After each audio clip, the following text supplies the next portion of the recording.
Hi, welcome to the Andrew Buckle book review of Epic Collection, The Defenders. This is the Day of the Defenders. Thomas, Engelhardt, Sal Buscema, Andrew and Brown, and of course many others as well. There's lots of great stories, and this is volume 1. Now there's quite a bit of a gap before the next one, I think like 7 or 8, 9, whatever. I'm just going to show you in a few seconds the actual Epic collections. But you can see the list there. So it's Doctor Strange, you've got 183, Incredible Hulk, 126. You've also got Submariner 22, 34 to 35, Marvel Feature 1 to 3, Defenders 1 to 11, also Avengers 116, 117, 118, and some material from 115. So you can see great there, you've got all the various details. And let's go to the actual book.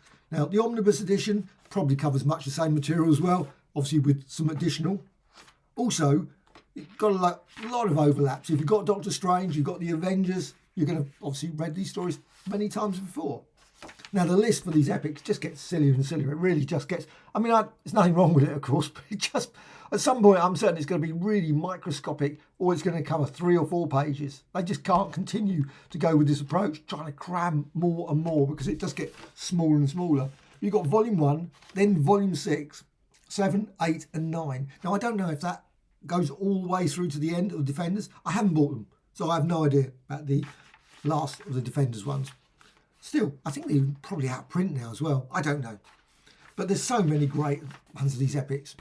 Now, I'm not going to go with the omnibuses. I'm going to go with the epics. I've decided for this one, epics. Sometimes I go, oh, I really want the omnibus. For the Avengers, I've gone for omnibus. Defenders, I will go with the epics. And you can see the stories there. You can see Doctor Strange 183. So this is 1969 all the way through to 1973. And I bought quite a lot of these when these came out. Really enjoyed this period, the Nightcrawler and the Undying ones, great stories. Also the Marvel Features one. That was great little stories. I love that. And then of course it changed after issue 4, 5, 6, etc. I think that was that was Ant-Man. Of course, that's just come out now, the Epic collection. I'm looking forward to that. At some point, I've got my copy on order. Hopefully it'll turn up at some point. You've got loads of ones there, Defenders. And of course, you've also got the Avengers Defenders one, stories. They were great. I loved those when they came out. There was just like Submariner versus Captain America, all those sorts of stuff. I thought, wow, this was one of the best crossovers ever. I still love it, even now. And I bought the Avengers Defenders book just to get that. And of course, it's in here as well. So, now, Doctor Strange. And it starts, obviously, the Undying ones. Gene Colan, brilliant artwork. Got some classic Submariner as well. Now, I've got most of the Submariners. There's one collection I've always enjoyed, Submariner.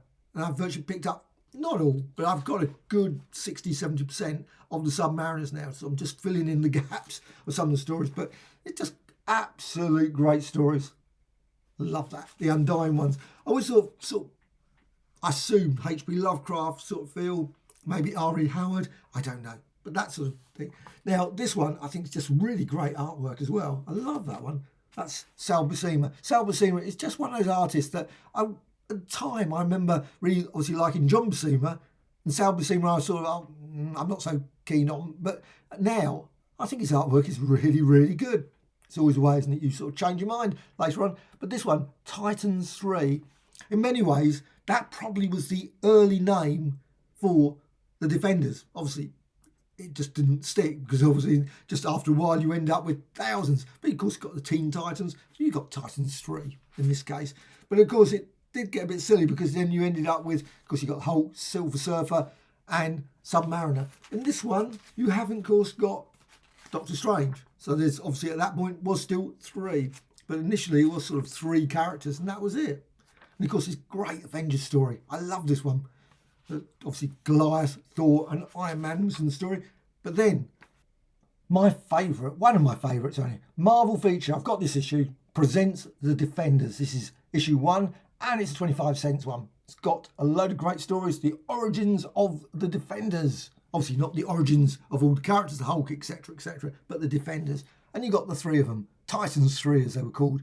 This has got some of the weirdest artwork. Ross Andrew, great artist. Also, Bill Everett as the inker, one of my favourites. Love this, but it's just so scratchy. There's just artwork is really oddly drawn.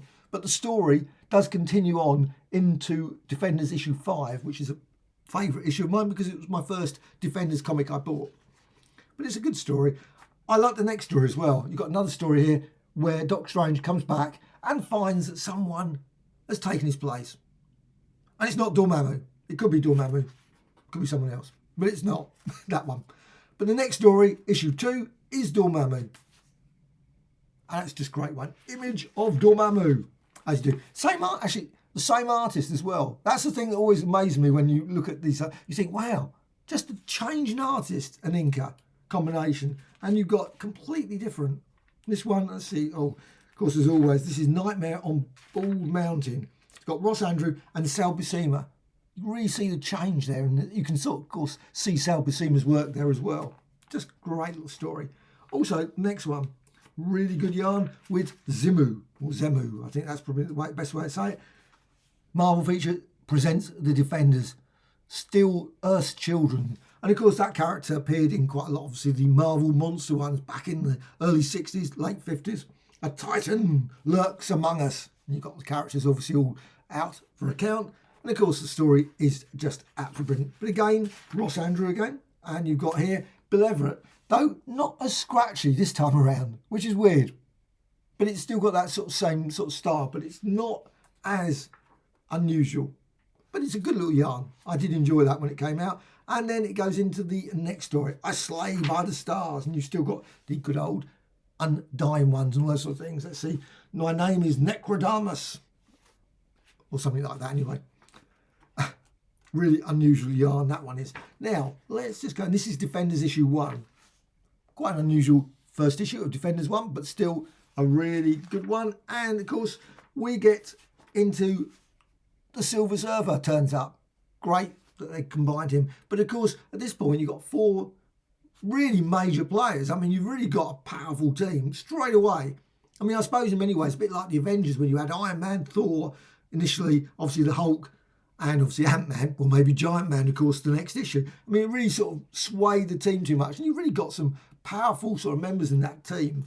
I mean, they might have had Thanos in it as well. Throw over Galactus, get him into the squad as well. But it was still good. So it makes you wonder about how they were ever beaten, actually, when. But of course they were. You always have that sort of story. But, again, you got the good old, that character turns up again, which leads on nicely to the Valkyrie, an enchantress. And the Valkyrie is reborn, because, of course, Valkyrie, there's a few stories. There was Hulk, whatever it was, 142, 143. Can't remember exactly, but that was a great story. And also, of course, the Valkyrie turned up as enchantress in the Avengers 83, in the Liberators. But it was a good story. And, so we're on to this. I'm not going to turn to that page because I don't want to show that. You got World Without End. Obviously, Valkyrie walking through the street, and everyone's obviously looking at her. So obviously, they don't know who she is at this point. And as I said, that was the first issue that I ever had. I love this one. Your world is doomed when I speak my name. There's a nice twist at the end of that. And I always wonder if they're ever going to go back to that storyline. Maybe sometime they will. I don't know. Cry Androth, as it says there. Oh, but not. But anyway, then the story moves on, and there's some okay stories, but the best story for me was, well, actually, it probably wasn't this one, but you've got Hawkeye turns up. Now, that sort of sways you. You've got Valkyrie now, you've got Silver. Is the Silver Surfer still in it at this point? Obviously, he's sort of hanging around in the background, but you've got Hawkeye, because Hawkeye has left the Avengers at this point. He's sort of gone off with Daredevil. There was a Daredevil story. I think it was Daredevil number 99. It was all around that Avengers 110, 111, that sort of period. Avengers 109, that comes to mind. The Champion. But what you have got, you've got a Tumour. The Tumour story. Or Atomer. I never know how to say his name. The Underwater. He's like, to me, he's like the Mole Man character. He's one of those characters, I think. But I guess you need those sort of characters in these stories. But I love the fact that he's... And also you've got another one of my favourites, who should have been really good, the Red Ghost. Red Ghost character. If Atlantis should fall. So you've got that, the Dynamic Defenders. Now they're called what they called Dynamic Defenders in early on. They probably were. Just I'd never noticed that. Yeah, Dynamic Defenders. Okay. We always have to have something like that. The Avengers or whatever. The Fabulous Fantastic Four. You've got the Dynamic Defenders. But then we lead on to this, which I thought was one of my favourites all time. I still love reading this story. Silver Surfer versus Vision and Scarlet Witch. They're looking for the Evil Eye. I don't know why it was called the Evil Eye. It's not really Evil Eye, but I guess it was a good name for it.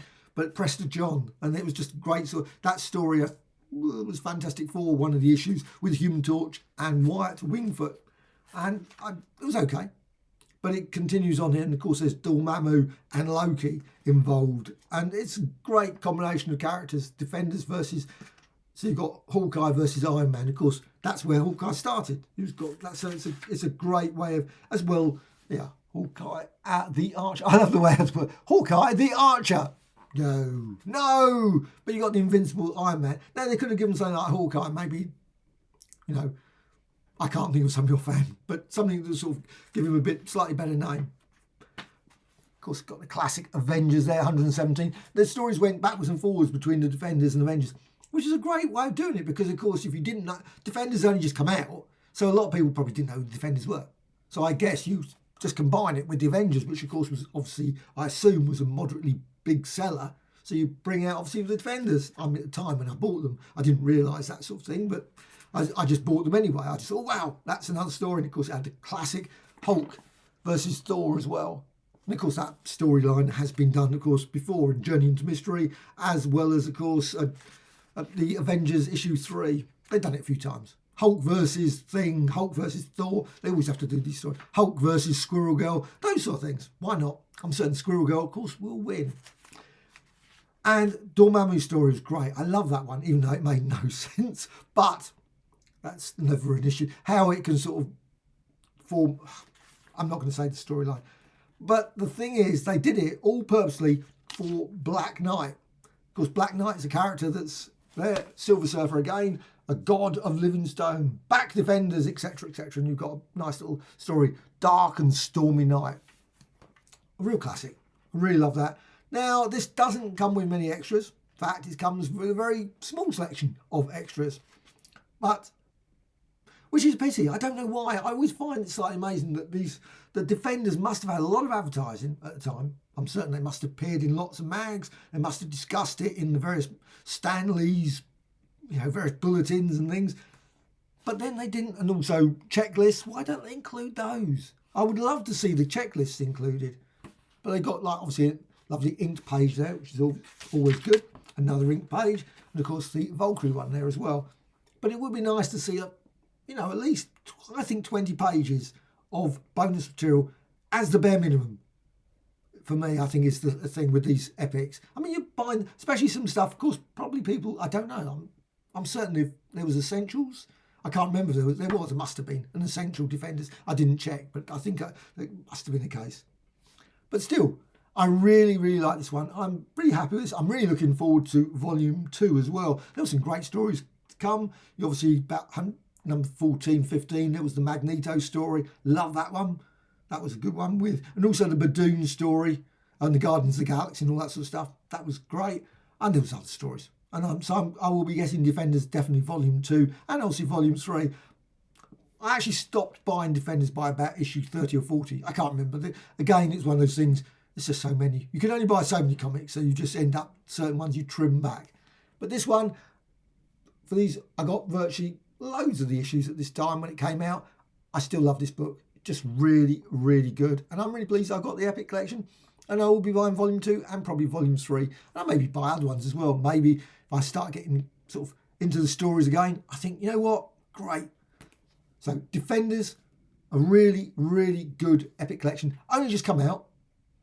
Last couple of weeks anyway, I think. It's not long anyway. It's maybe a bit longer. But it's fairly recent. So it should be in the shops. Should be readily available. Definitely not out of print at this precise moment. As I said, I've got the Ant-Man one coming soon.